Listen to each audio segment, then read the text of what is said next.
سابق حدیث کی وضاحت میں ایک اور بحث وہ یہ ہے کہ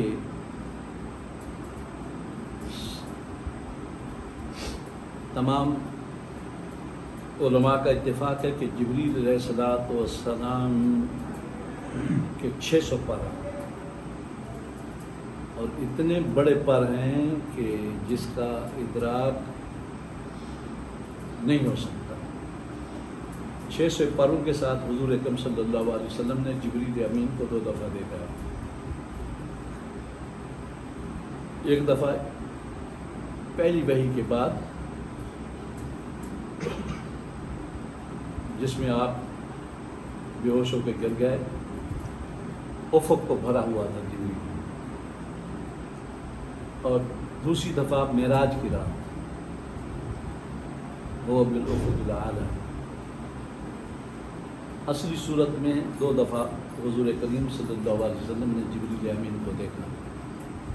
اس کا جسم بہت بڑا ہے اور اس سے بڑا جسم بھی حضرت اسرافیل علیہ السلام کا ہے۔ ایک پر حضرت جبریل علیہ السلام نے نوح علیہ السلام کی امت کی 7 بستیوں کو اٹھایا اور آسمان کے قریب لے جا کر الٹا پھینک دیا، ایک پر 600 پروں میں سے ایک پر، اور وہ پر ایسے ہیں موتی جھڑ رہے ہیں۔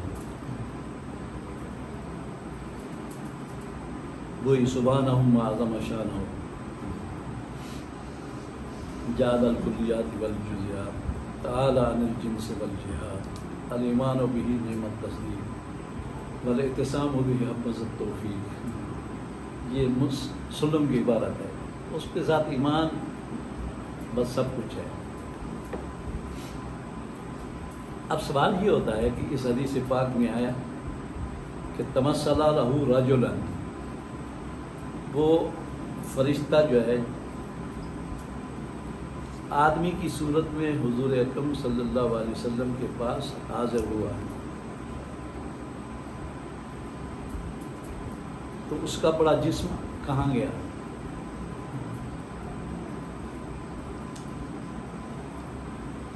یہ کہتے ہیں اس کی 2 احتمال ہیں۔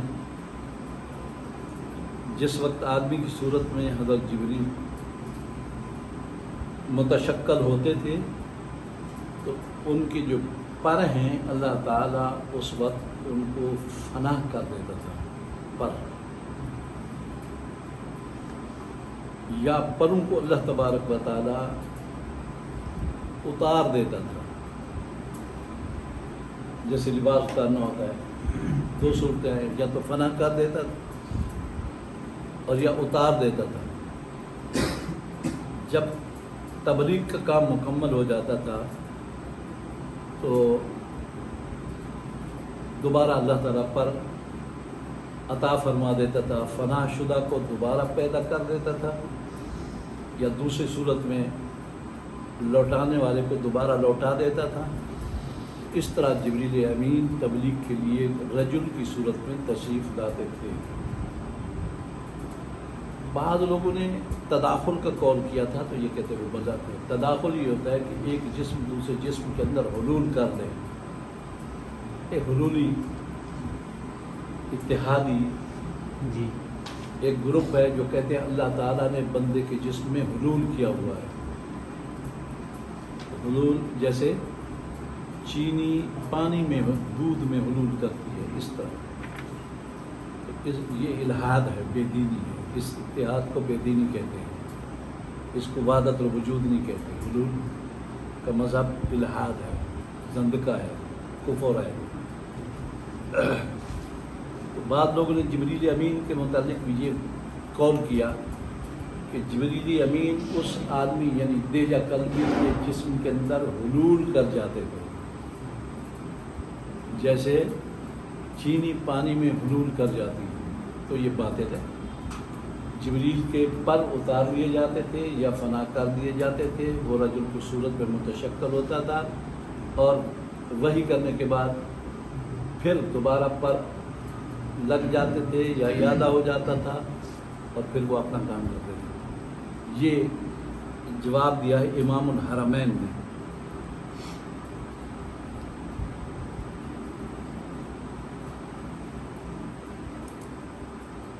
اب ایک بات یہ بھی سمجھنے کے قابل ہے کہ جبریل علیہ السلام دیہ قلبی کی صورت میں جب متشکل ہوتے تھے تو حضرت جبریل علیہ السلام کی روح کہاں ہوتی تھی؟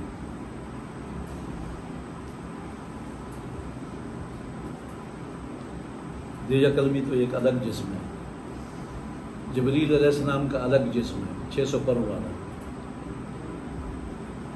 تو جبریل علیہ السلام کی روح کہاں ہوتی تھی؟ اگر 6 پروں والے جسم میں ہے تو دیہ قلبی کی صورت میں جو جسم ہے اس میں جبریل کا روح نہیں ہے۔ جبریل امین کی روح تو 6 پروں والے جسم کے اندر ہے، اور جو رجل کی صورت میں جبریل آیا ہے اس کے اندر اس روح نہیں ہے۔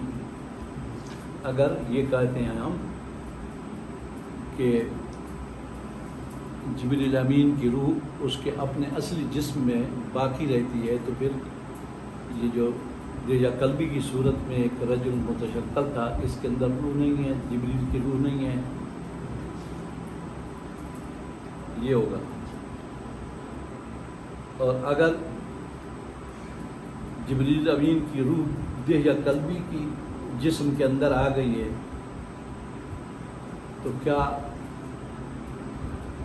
جبریل امین کا جو اپنا جسم ہے وہ کہاں جاتا ہے؟ روح تو خارج ہو گئی وہاں سے، جبریل امین کے جسم سے روح خارج ہو کر دیہ قلبی کی صورت میں رجل بن کر آ گیا، اور جس جسم سے روح نکل جائے وہ تو وفات پا جاتا ہے، منتقل ان ہو، جس سے وہ روح منتقل ہوئی وہ تو فوت ہو گیا، تو جسم فوت ہو گیا۔ کیا ایسا ہوتا ہے؟ تو یہ کہتے ہیں کہ یہ دونوں احتمال تو ہیں، لیکن ہم اس کا جواب یہ دیتے ہیں کہ جبریل امین کا روح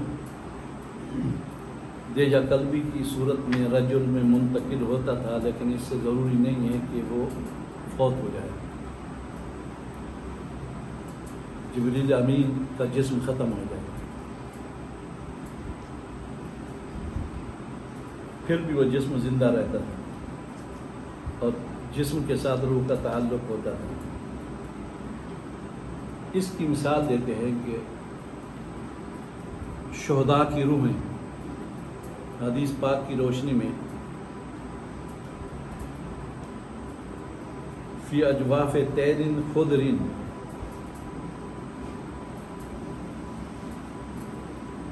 پرندوں کے جوف میں ہوتی ہیں جو سبز قسم کے پرندے ہوتے ہیں۔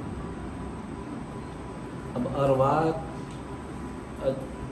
شہداء کرام کے وہ پرندوں کے جوف میں آ جاتی ہیں، اور جو شہید ہوتا ہے وہ مردہ نہیں کہلاتا۔ یہ کہتا ہے کہ عقل اس کو واجب نہیں کرتا کہ اگر جسم کے اندر روح نہ ہو تو وہ مر جائے، اس لیے شہید زندہ بھی ہوتا ہے اور اس کی روح پرندے کے اندر بھی آ جاتی ہے۔ تو جبریل امین زندہ بھی ہوتا ہے اور اس کی روح دیہ قلبی جیسے رجل کے اندر آ جاتی ہے۔ یہ چند باتیں تھیں جو پچھلی حدیث سے عمدۃ القاری والے لکھ رہے ہیں۔ ایک بات یہ دوسری اتنی ہے